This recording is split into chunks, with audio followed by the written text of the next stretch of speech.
Greetings, everyone, and welcome to another serving of Business Soup Talk Radio. If it's in business, it's Business Soup. I'm your host, John DeBevoise. When it comes to disasters, we all like to avoid them, but so often they hit us and we don't know they're coming. Dr. Gleb Tsipursky, who is the CEO of Disaster Avoidance Expert, is going to be sharing his tips, tools, and techniques on how to plan and execute on the forthcoming disasters. But there's also one that's ongoing. How do you get through it? We're going to be talking about the COVID disaster, how the small business audience can use his advice and his book, Resilience, on how to adapt and plan as well as execute on the disaster. So pull up a chair, sit on down. Dr. Gleb is going to be serving up on this serving of Business Soup some disaster avoidance. Dr. Gleb, welcome to this serving of Business Soup. Thank you so much for inviting me, John. It's a pleasure. My pleasure as well. You are an expert in disasters, in particular, avoiding them. You have a company that's known as Disaster Avoidance Experts. What does that mean to a small business owner? Am I planning for the Armageddon, the Three Horsemen, or the Locust? What is it that you help plan for that makes you an expert? What my business does is helps business owners of all sorts, small business, medium business, and large business, avoid business disasters, which means any significant negative impact to your bottom line, which in small businesses, very many things are significant negative impacts to your bottom line. So when you look at disasters, where they come from, the root of disasters comes from our decisions. Really, that's where disasters come from, however much or however little we might want to admit it. And there are two types of decisions that lead to disaster. The first type of decision is where we make an active decision. So we make an active decision or a series of decisions that leads to disaster. You know, for a small business that might open, that's often in the growth stage. Let's say when you're going from one business, you're opening up a second branch and you make a bad decision, or you're hiring more employees and you're hiring a bad key employee because you don't have too much experience in hiring folks, so you make some bad decisions about who to hire. That can be one major decision, or a series of decisions, like a series of conflicts with your team members in the business that leads to conflicts. Or if it's a family-owned business, having conflicts within the family is very frequent. I've seen that a lot. That's a bad problem. Well, let's talk about the family business. You hit on one that sometimes your worst decisions can be to hire grandma as the chief financial officer in the startup of the company. And that is a very common thing where you hire your friends and family into a startup because you have to fill out the form of incorporation and fill out those names. And oftentimes it doesn't work. So you're talking about how you can avoid the disaster where you've got to possibly fire grandma or any other member of the family. Is this like an employee manual? Do you sit down and say, all right, these are the disasters that you can plan on if you don't identify them in what format before I fire grandma? It's not an employee manual. An employee manual helps give guidance for how you employ people. My expertise is in process of how do you manage risks, have good business continuity, and see the kind of threats that many business owners just don't see because they don't have the experience with these sorts of threats. They've never experienced firing grandma, so they don't know what to avoid. They don't know the kind of risks that they're facing. I mean, let's say with COVID-19, how many people realized the kind of major global disruption that would come from COVID-19? I realized that early onward. I published a number of editorials in March of this year saying that it's going to be much worse than we think, and that everybody is going to rush back to reopen, and that will cause a lot of businesses to lose a lot of money when they need to close down again, because that's what's happening right now. They don't realize what's going on. Well, how did you come to this assessment before it came out in public? Where do you get your numbers or your thought process to say, what's going to happen here?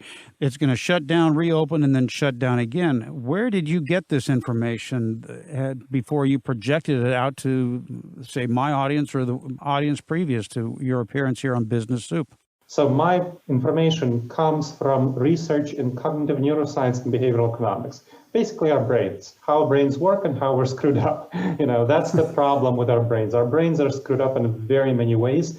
And way too many business owners rely on the fallacy of trusting their gut, following their intuition, going with their heart, or being primal, as Tony Robbins tells us to do. Be primal, be savage. That's one of his mottos.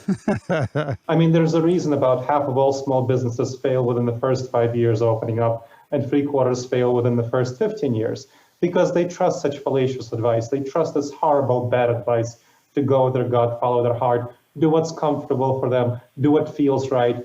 That is not how we should run our business. Wait a minute. Trusting your gut, that's one of the things that we've been taught throughout our life, is that trusting your gut is another way of saying that this is from experience, this is from instinct, this is information that's been handed down to me by my father and my grandfather and such on how to deal with situations like this. And that is the phrase, trusting your gut. You're saying that I shouldn't trust my gut. Should your thought process be inclusive of this gut formula, or should I just circumvent what has been instinctive to me and my family over all these years? You should never simply trust your gut. So I'm going to be very straightforward and very clear. You should trust your head over your gut, because our traditional thought patterns are a terrible fit for the modern business world. I mean, was your dad around when the smartphone was invented? How importantly has the smartphone been for modern businesses? Was your dad around when social media was invented? Was his advice really great for the modern world? And let's say for all the changes that we're living in. I mean, your grandfather might have lived in a very small, very localized economy where small networks of like-minded people were very important. We are living in a much more complex global society that's very much disrupted by events like COVID-19. I mean, who knew that a virus that originated in the middle of China, Wuhan, China, would get here and be so disruptive?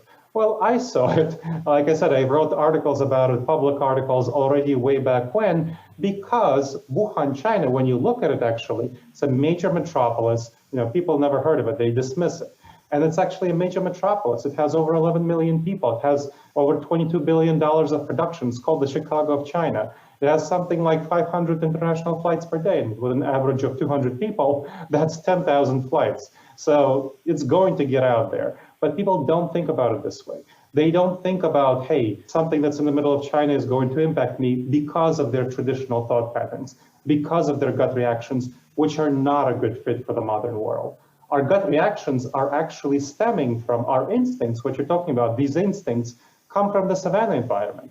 That's what they're evolved for. That's what our intuitions are good for. So, for example, one of the most prominent ones, we lived in small tribes of 15 people to 150 people, and we had to very much rely on the fight or flight response. And that's our main response to threats. When, in the savanna environment, that was great. When you saw saber-toothed tiger, that was great to have the fight or flight response. It's better to jump at 100 shadows than to ignore a saber-toothed tiger. But in the modern business environment, if you're going to be jumping at the shadow of every email, you're going to get yourself way overstressed, way unproductive, and making bad decisions. So let's say you're getting some constructive critical feedback from a customer, say email with a constructive critical feedback, right? What happens? Temptation is to have the flight response, that's some people's personality, which means to ignore the email, delete it, never deal with it, whatever. It never happened. That's easy and comfortable. It feels good to flight. Or the fight response, which means, say, write back and say, what are you talking about? You're wrong, I'm right, I'm great, you're a jerk. That is the fight response. Neither of those responses is the right response if you want to be successful as a small business owner. What you want to do is realize that the signal from your customer is likely a consequence of your systems and processes. And you want to look at what went wrong in your internal systems and processes underneath those, investigate that, and then write back saying, hey, I figured out what went wrong, this is the issue, here's how I'm going to fix it, my apologies. And then you go ahead and fix it. That is a very complex response, not at all instinctive, not at all intuitive, but that's what you need to do if you want to survive and thrive. Well, I'm feeling like I'm getting indigestion from my gut telling me what to do. You are, I'm sorry. In your latest book that you just published this year, Resilience and Adapting for the New Abnormal of the COVID or the coronavirus pandemic, you're saying the new abnormal. What does that mean to the small business environment, and how do we plan for that? We need to realize that the current situation that we're dealing with is going to be around for a very long time. Now, like I said, I already said back in March that what we'll be dealing with is repeating waves where we'll have loosening restrictions. As we saw a number of states, starting in May, a number of states had loosening restrictions and then increase in cases. That's exactly what happens, exactly what I predicted, because I said that they would reopen too early because of human nature and our thought patterns, and then their gut reactions. And their gut reactions. That's what human nature is. Gut reactions, human nature, instincts, these are all the same things. These are all terms for what we feel comfortable with, what drives us, the emotions that we feel. Our emotions determine 80 to 90% of our behaviors and our decisions when we let them just go forward naturally and intuitively. And that's what happened across very many states starting in May. And they opened up too early, they had an increase in cases, and then they had to go shut back down again. And then they had decrease in cases. That's what happened. And a number of other states are on the track to have that happen, including right here where I live in Columbus, Ohio. Go Bucks, right? We shut down early. We didn't open up quite as early as Texas or Florida or Arizona. We opened up somewhat past then, but we also had a spike in cases and also had to shutting down right now more and more. So this is what's happening. It's going to keep happening. We'll have these waves of restrictions followed by decrease in cases, loosenings followed by increase in cases. And what's happening is that business owners, when there's a loosening, when there's an opening up, they're all rushing to, an overwhelming amount of small business owners are rushing back to open up. And they're not realizing that they will come crashing into the restrictions. It's cost so much money to open back up and then close back down, open back up and close back down. It's incredibly expensive. Hiring people, firing people, hiring people, or quote unquote furloughing people, right? Yes. Those furloughs are mostly turning into permanent job losses, let's be real. So that's costing business owners a lot of money that they don't have to be wasting.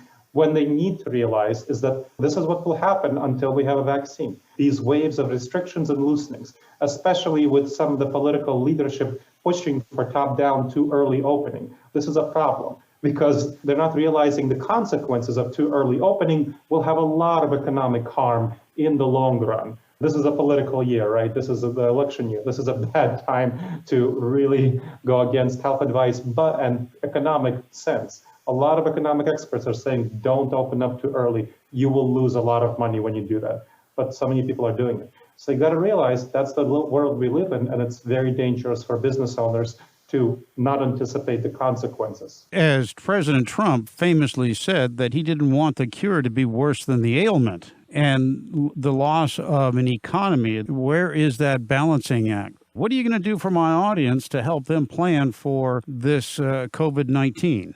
So first of all, there are two questions there. One is about the broader economy, one is about the small business owner. I'll handle the broader economy first. Okay. So many economies out there, ranging from Germany to South Korea. Let's say, South Korea is a good example.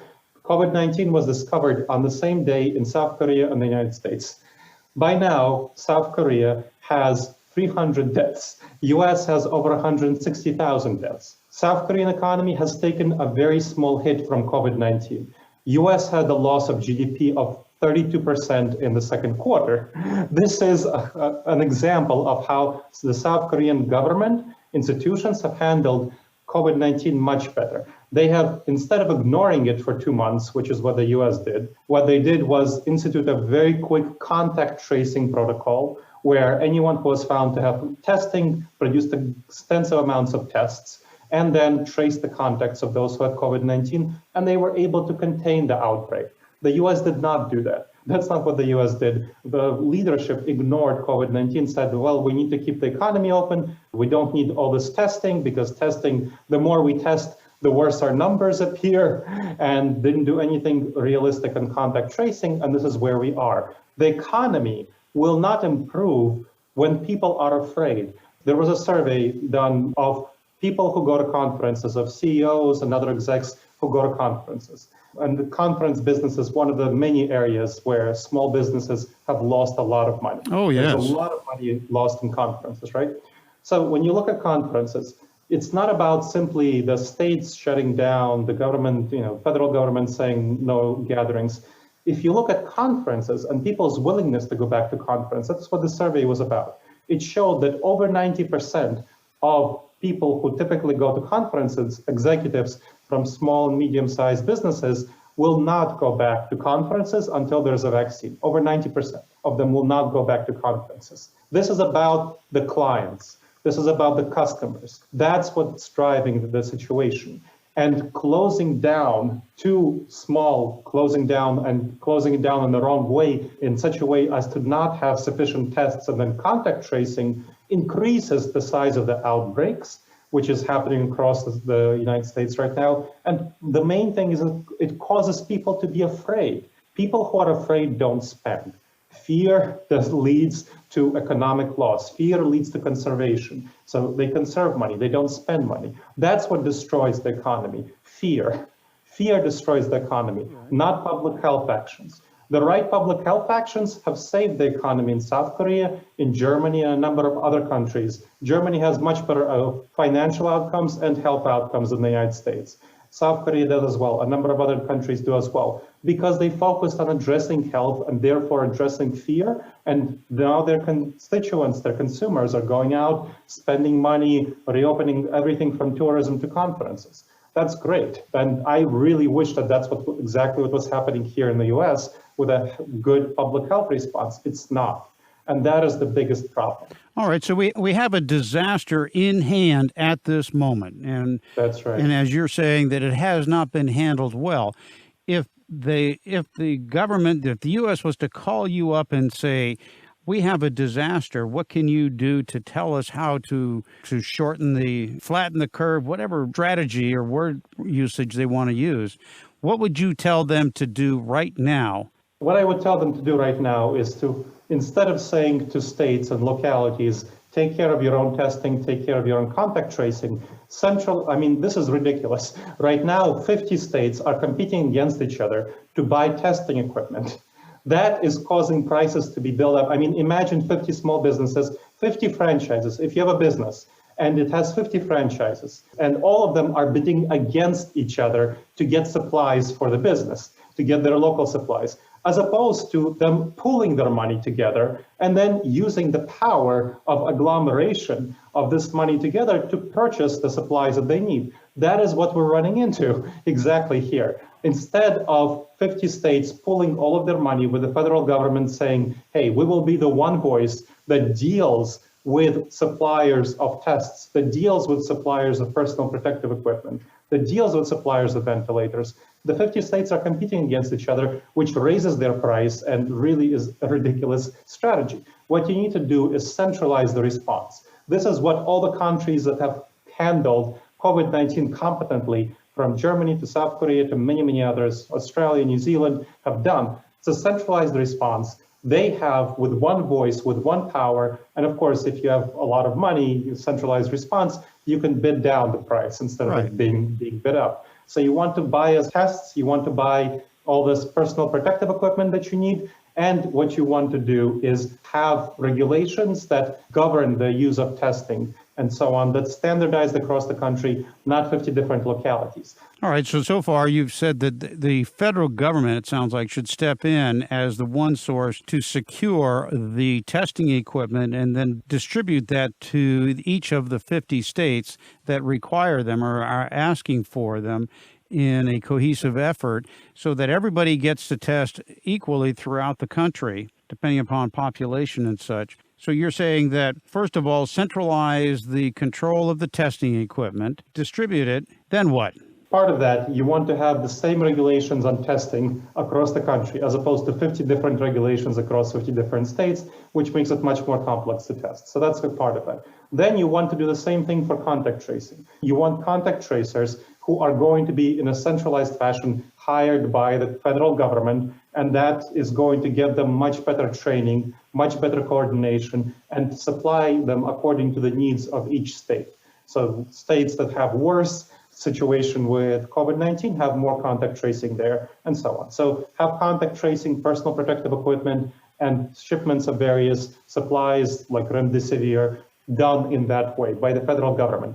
And that will enable you to have a lot more control, especially with interstate travel and so on. The federal government can do a lot more of an effective job in having the testing and then contact tracing. If we don't have good testing and then good contact tracing, we'll be in a pretty terrible place. So that's kind of part of the situation. The other thing that needs to be done is really focusing on the effective science of where you spread COVID-19. The federal government is not doing that. It's not really looking at the science. One of the things that the science suggests is that COVID-19 spreads most in indoor venues where people talk because it spreads through the air. So you want to, as much as possible, prevent people from going to these venues, indoor venues where people talk. So unfortunately for the owners of restaurants, this is a much better idea to have only outdoor dining. It's not as lucrative, but from the sake of saving the US economy,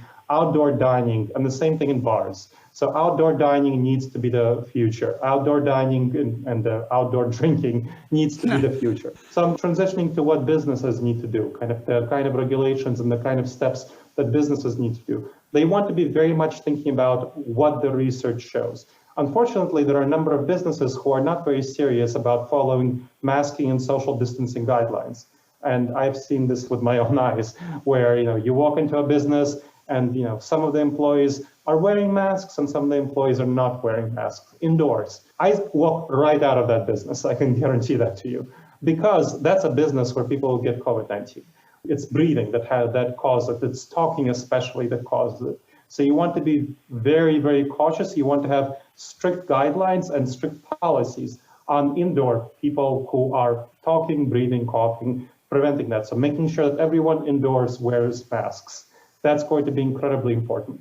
So if you don't have that, that will really not enable us to open up the economy when we should. So if you are a small business owner, what you have to do is, if you have an indoor business, you want to very much, again, if you're a restaurant, no indoor dining. If you're a bar, no indoor dining. If you're an entertainment venue where people talk with each other, no indoor activities of this sort, because it's going to cause your business to be a super spreader event at some point or other. According to what you're saying here, who would have thought that drive-in theaters would come back into fashion? Yeah. Although I don't know of too many around. From my youth, we used to do that all the time, but now they're not so much. So who knew? I know, who knew, right, that this will be a new thing, but that's what's happening. So, and restaurants with outdoor patios are definitely going to win out. So restaurants that currently don't have outdoor patios, I strongly encourage small business owners to invest serious money into outdoor patios, bars into outdoor patios,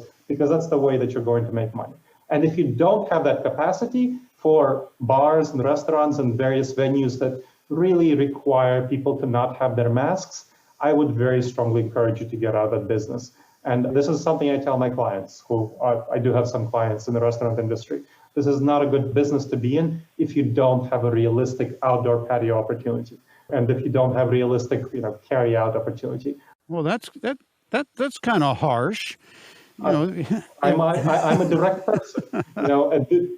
People don't hire me to lie to them. They don't hire me to smooth things over and hand them rose-colored glasses. All right, so you're in the business of, as your book talks about, and your business talking about avoiding disasters like this. How do you come up with the disasters that are perhaps in the future? Do you look at history and say, well, this will come back? You must have some pretty deep conversations at the dinner table. Thank you. I appreciate that. What I do is I look at specific patterns of human thinking that cause us to make bad decisions. And that's the cognitive neuroscience and behavioral economics. Cognitive neuroscience is the study of how our brain works, the structure of our brain, and how we behave and make decisions as a result. And behavioral economics is, of course, how we behave in economic situations in particular. So, for example, with COVID-19, one of the biggest dangerous judgment errors, and that's called cognitive biases. So folks heard the term cognitive biases, this is what it's about. One of the biggest cognitive biases here is called the normalcy bias. The normalcy bias refers to the fact that when we think about ourselves, our business organizations, we tend to judge the future by the past. And that was great in the savanna environment because the only changes in the savanna environment was going to be changes of the season, right? Winter, spring, summer, fall. Right. That's what that was about. Our modern world, that doesn't work. Now, think about yourself 5 years in the future. You probably think of yourself as a slightly older, wiser version of yourself, maybe hopefully slightly richer. But if you think back to yourself 5 years ago, you'll probably realize that you were probably a very different person in many ways than you are right now. But we don't think that in 5 years we'll be just as different as we were 5 years ago. And that's a typical example of how we greatly underestimate the kind of transformation that happens in the modern world. You know, what happens with, let's say, smartphones, that really changed how we interact with the world. Social media. What about the fiscal crisis of 2008, 2009? Major disruptor, major change. People greatly underestimated it who are living through it. Same thing for COVID-19. This is a major global disruptor. Life will never be the same after COVID-19. We'll never go back to January 2020. And this is a harsh statement. And it's harsh for me to realize it, you know, it's painful information for me to realize, go through, understand myself and share. But this is just the reality of the situation. The sooner we accept it, the better off we will be. Because what's happening right now is so many people want to get back to normal. They're falling into normalcy bias right and left. They're rushing to reopen, they're rushing to go back to normal, and they're not realizing that they need to adapt to this new abnormal, which is why I call the book Resilience, Adapt and Plan to the New Abnormal of the COVID-19 coronavirus pandemic. We need to not fall into normalcy bias. The most optimistic case for a vaccine being widely available and most people being vaccinated is in 2022. Did you know that? 2022, that's the most optimistic scenario by when we can have a widely available vaccine with much of the population vaccinated. And that's very optimistic. That's very unlikely to happen just because that all the ducks have to be lined up and everything has to go perfectly. More realistically, we're pushing into 23 or 24 by the time we have an effective vaccine that's, let's say, over 90% effective, widely available, and most people vaccinated. So this is not a short-term emergency. I know I've been contacted by one oil and gas company that wanted me to facilitate a strategic planning retreat, and I asked them about how are you treating COVID-19 as part of the strategic planning retreat. And they told me that, well, we're just handling it as a day-to-day situation. And I very strongly pushed back and say, no, this is a strategic issue. You need to incorporate this into your strategic plan because this will be around at least until 2022, most likely 23, 24. While you might hope for the best, which is 2022, you need to plan for the worst. And that's kind of a basic principle of effective planning and risk management. So that's what I would tell small business owners. How does this pandemic differ from others in history, from the smallpox to the plague? Why do you have this long-term, it almost sounds like doom and gloom from what you're saying here? How does this current one, how does that differ from those of the past? Well, given that the plague swept away about 1/3 of Europe's population, I would say it's not that different. Well, let's be honest, the COVID-19 will not sweep away 1/3 of the population. Yeah. The death rate has been estimated, various estimates from 0.5 to 1%. That's the kind of the estimate. So 1/3 of the population will not be swept away. But aren't those that I've been reading about and hearing from other experts that are in the highest category, the ones that have, I think, comorbidity? Yes, no, that's what those are the people who need to be careful. People younger than 50 who have various medical conditions, right, and people who are older than 50, which is itself a medical condition, unfortunately, with COVID-19. So it's not a magical cutoff point, but basically, the older you are, the more risks you face. I think at around 50 is where you start to face the range of 0.5 to 1%, and then you get into 60s, you go into 1 to 2%, and then the older you are, I think 80 and over, you get something like 15% of all people die. So it depends on your age, but basically, being over 50, you're getting into the 0.5 to 1%. But then again, those that are under 50, the young, healthy ones, they might get it, and then they bring it home to mom and dad or to grandpa. And that's right. Don't kill grandma. Don't bring it to her. Firing her is hard enough. That's right. That's right. Well, this is not something you want to do. This is not a tragedy you want to see happen. We've seen that. So, for example, the outbreak in Florida that has happened. The early outbreak has occurred mainly after the reopening in May and June, it occurred mainly among people under 35, people who went to bars and indoor restaurants, and they partied and they had a good time. And they got COVID-19, naturally. It's just a consequence of being indoors in large crowds, Right. especially indoors, sometimes outdoors in large crowds, but mainly indoors in large crowds, talking to each other. And then in June and July, you had the transition where the age went much higher because they brought home to grandma and grandpa and their parents. Sure. And those are the people who died. So you don't want to do that. This is very harmful. This is very dangerous, and this will cause a lot of fear. And so as a business owner, in addition to the health consequences, you got to think about the fear consequences. Fear will cause people, again, if you're a small business owner, you're a salesperson, right? That's kind of fundamental. I'm a small business owner. I run Disaster Avoidance Experts, as John mentioned, company, consulting, training, and coaching company in these areas, 6 people. So I am a small business owner, and I know as the CEO of the company, I'm in sales. That's kind of, one of my primary functions is to be in sales. So if you're a small business owner, you know that sales is your primary function. And how can you sell effectively to someone who is in fear? Unless you're selling them a solution to the fear, which most of you are not. You're not selling a solution to COVID-19 unless you're a cleaning company.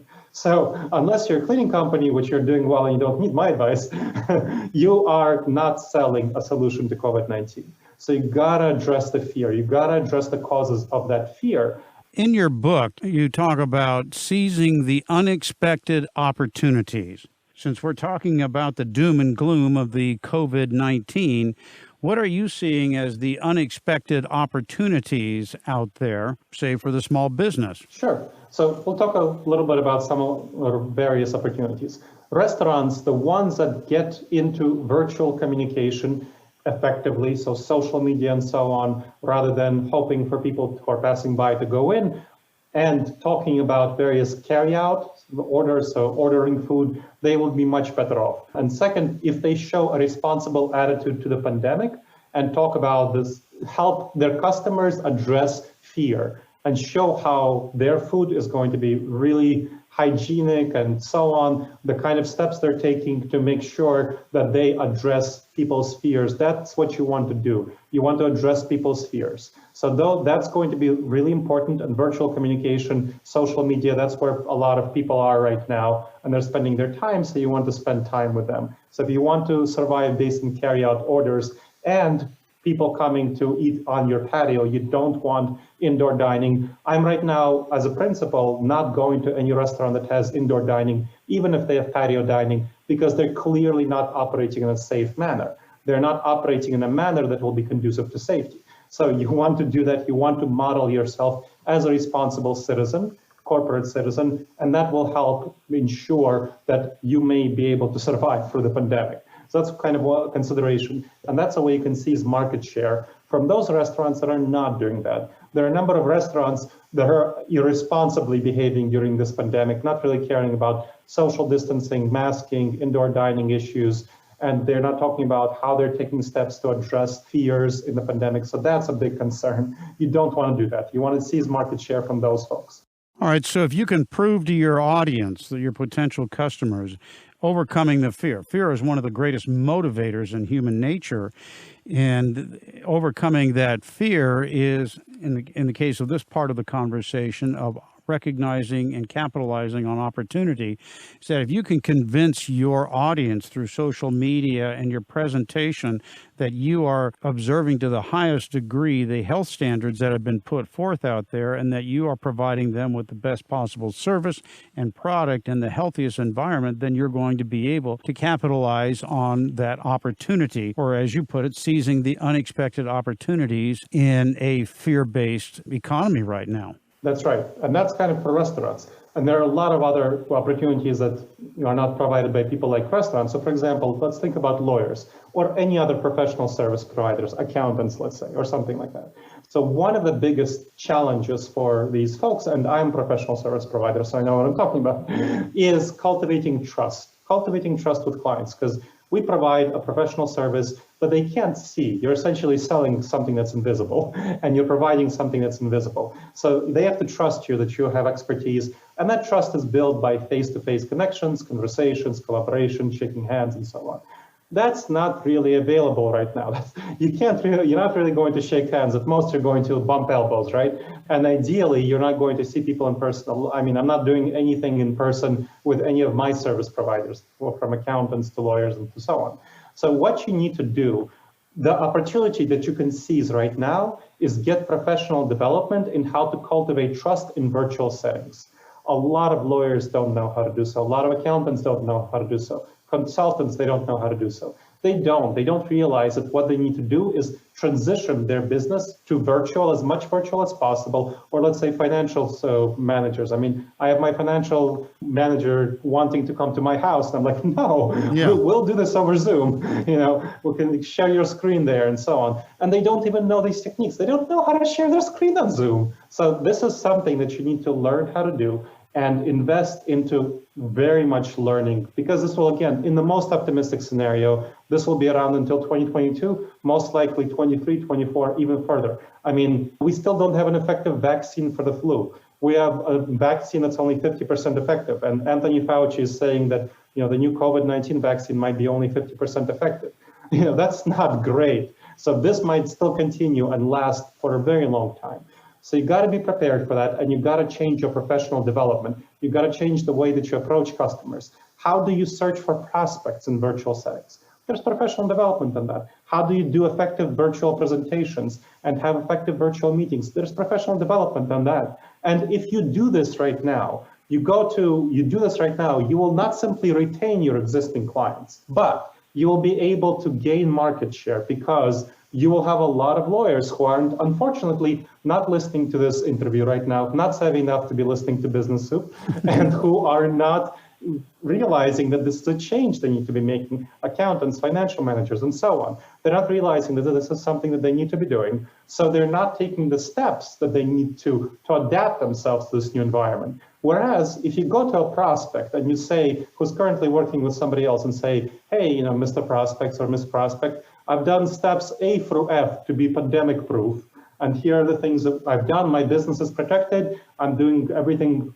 virtually and so on. I'm trained to do virtually. They will keep you in mind when their current service provider stumbles, which they inevitably will, with the situation being what it is. So you want to take advantage of this and plan for the long term of preparing yourself. It will take some investment right now, some investment of your time and your money to invest in professional development. And a lot of folks are instead spending that money and trying to reopen foolishly. This is something you want to instead invest into transitioning to virtual as much as possible, learning that for yourself, getting your whole team invested into virtual, and then looking to seize market share in the future. Dr. Gleb Sapersky, he is the CEO of the Disaster Avoidance Experts, and perhaps the most famous statement that I've heard about coronavirus and reopening was from the mayor of Las Vegas, who said, "We're going to open and let the chips fall where they may." And I'm going, oh, that one's going to come back to haunt her. You'd put a different perspective on COVID, and in your recent book, Resilience, on how to adapt and plan for the new abnormal of the COVID-19 coronavirus pandemic. That is a mouthful in of itself of a book title. It'll help organizations as well as individuals navigate through the disruption that COVID-19 has brought upon us. And Doctor, thank you so much for joining us on this serving of Business Soup. You're very welcome. This has been another serving of Business Soup, where business comes for business. I'm John DeBevoise, inviting you to visit the website for more servings of what is best in business. This show has been produced by Market Domination, LLC. To discover how you can have your own show completely done for you and turn it into a real published book and become the authority in your marketplace, go to www.marketdomination